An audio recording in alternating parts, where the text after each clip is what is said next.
నమస్తే, welcome to Leo news.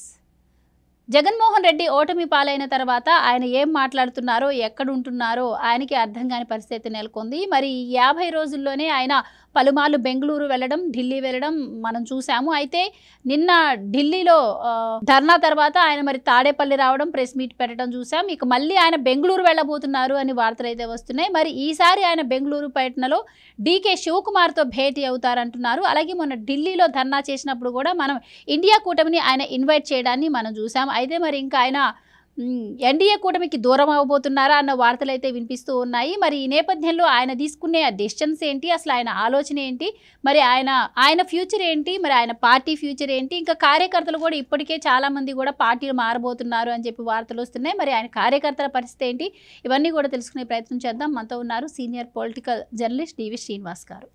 నమస్కారం sir. నమస్తే అమ్మా. సార్, జగన్మోహన్ రెడ్డి గారు ఈరోజు మళ్ళీ బెంగళూరు వెళ్ళబోతున్నారు అంటున్నారు. సో ఇప్పటికే 2-3 సార్లు ఆయన వెళ్ళి రావడం అయితే జరిగింది.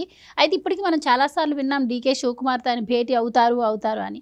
కానీ ఈసారి కూడా అదే వార్త వినిపిస్తోంది. ఎందుకంటే ఈసారి కొంచెం బలంగా ఉంటుంది. ఎందుకంటే మొన్న ఢిల్లీలో దీక్ష అప్పుడు ఆయన ఇండియా కూటమిని ఇన్వైట్ చేయడం జరిగింది.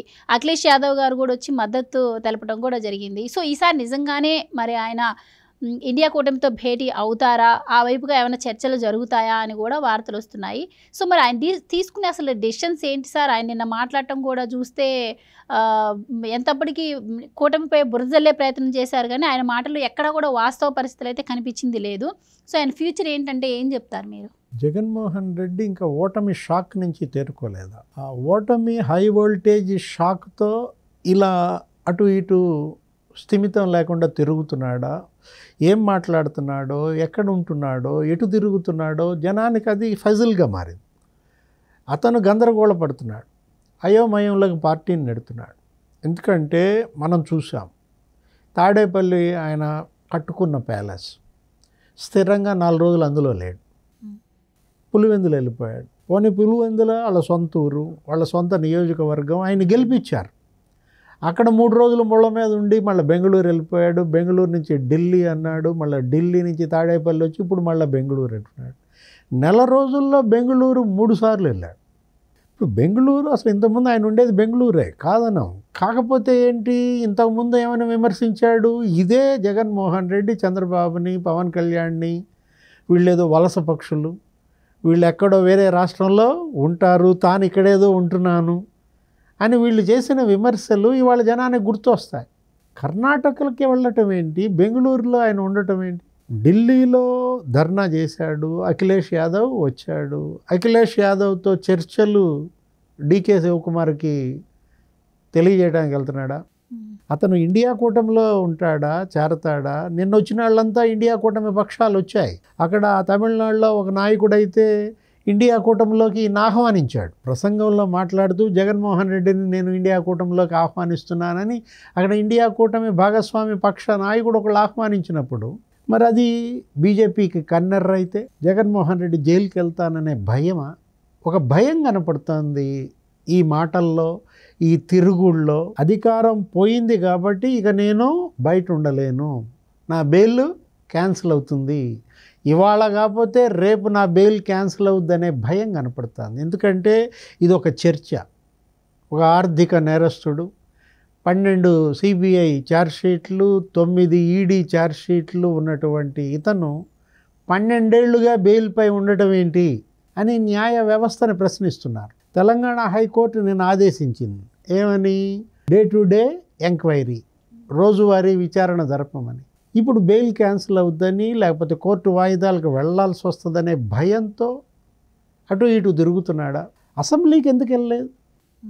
6 రోజులు అసెంబ్లీ జరిగింది, నీకు 64 మంది మాట్లాడారు, 27 గంటలు సభ జరిగింది, చర్చ, 2 బిల్లులు ఆమోదించారు. ల్యాండ్ టైటిలింగ్ యాక్ట్ రద్దు బిల్లు, ఫ్రీ శాండ్ బిల్లు, ఉచిత ఇసుక విధానం.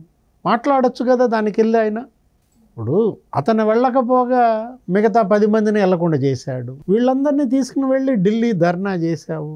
ఏంటి దానివల్ల నువ్వు పొందినది? అక్కడ ఢిల్లీ ధర్నాలో నువ్వు మాట్లాడిందే ఇక్కడ అసెంబ్లీకి వెళ్ళి అదే లా అండ్ ఆర్డర్, శాంతి భద్రతల పైన ఆయన శ్వేతపత్రం పెట్టారు. ఆ శ్వేతపత్రంలో నువ్వు చర్చలో పాల్గొనొచ్చు కదా. నిన్ను గెలిపించింది పులివెందుల ఓటర్లు దేనికి? పులివెందుల ప్రజా తీర్పును అవమానిస్తున్నావు కదా ఇప్పుడు నువ్వు సభకు వెళ్ళకపోవటం ద్వారా. ఇప్పుడు అసెంబ్లీ జరుగుతుందమ్మా తెలంగాణలో. ఇవాళ చూసావు కదా నువ్వు ఎలా మాట్లాడుతున్నాడు హరీష్ రావు. తెలంగాణ అసెంబ్లీలో హరీష్ రావు ఇవాళ రేవంత్ రెడ్డి ప్రభుత్వాన్ని నిలదీశాడు, దుమ్మెత్తి పోశారు. ఏంటి ఇవాళ అక్కడ రేవంత్ వర్సెస్ హరీష్ రావు ఎలా నడుస్తుంది సభ. ప్రజలు అది కదా కోరుకునేది. అధికార పార్టీని ప్రతిపక్షంగా నిలదీయాలి, అధికార పార్టీని సక్రమ మార్గంలో నడిపే బాధ్యత ప్రతిపక్షానిది. ఇప్పుడు నువ్వు కూడా ఈ 6 రోజులు సభకు వెళ్తే, నువ్వు కూడా జగన్మోహన్ రెడ్డి కూడా మరి ల్యాండ్ టైటిలింగ్ యాక్ట్ మీద మాట్లాడుంటే, ఈ ఫ్రీ శాండ్ మీద మాట్లాడుంటే, నీకు మైక్ ఇవ్వలేదనుకో, అయ్యన్న పాత్రుడు కూర్చో అన్నాడు అనుకో, అప్పుడు ప్రజల్లోకి వెళ్ళుద్ది. నువ్వు అవమానపడితే నీ మీద సానుభూతి పెరుగుద్ది. ఆ అవకాశం నువ్వు పొందకుండా, నువ్వు తీసుకోకుండా, ఇప్పుడు ఈ తిరుగుడు వల్ల దీనివల్ల ఏంటి ఇప్పుడు ఒక భయం కనపడుతోంది. నిన్నటిదాకా ఏమనుకున్నారు జగన్మోహన్ రెడ్డి, ఇతను పెద్ద పుడింగి, ఇతను పెద్ద పులి, పోరాట వీరుడు అనుకున్నది కాస్త పిరికివాడు. ఇప్పుడు ఢిల్లీ ధర్నాలో అందరినీ కూర్చోబెట్టుకున్నాడంటే సంజయ్ రౌత్, అఖిలేష్ యాదవ్, తంబిదురై, వహాబు, వీళ్ళందరూ నువ్వు చుట్టూతో పెట్టుకుంటే ఏంటి అర్థం? భయమా? ఒక భయంతో ఢిల్లీలో ధర్నా చేసినట్టుగా కనపడుతోంది, ఒక భయంతో పారిపోతున్నట్టుగా కనపడుతోంది బెంగళూరు. తాడేపల్లి ప్యాలెస్లో ఉంటే ఏం జరుగుద్ది? ఇక్కడ ఉండకుండా నువ్వు మళ్ళీ బెంగళూరు వెళ్ళిపోవటం ఏంటి? బెంగళూరులో అయినా ఉంటావా? బెంగళూరు నుంచి ఢిల్లీ ఎప్పుడు మళ్ళా? ఇప్పుడు జగన్ అడుగులు ఎటు పడుతున్నాయి? అటు బీజేపీతో అతను ఫేవర్గా ఉంటాడా?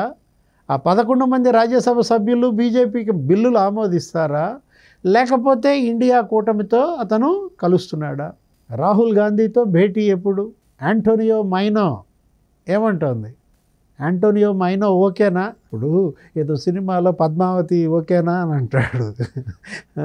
ఏంటి అపార్ట్మెంట్ కొన్నామంట కదా, పద్మావతి ఓకేనా అంటే పద్మావతి హ్యాపీనా? ఇప్పుడు యాంటోనియో మైనో హ్యాపీనా అని అడగాల్సి వస్తుంది అనమాట. ఎవరా యాంటోనియో మైనో? సోనియా గాంధీ అసలు పేరు యాంటోనియో మైనో.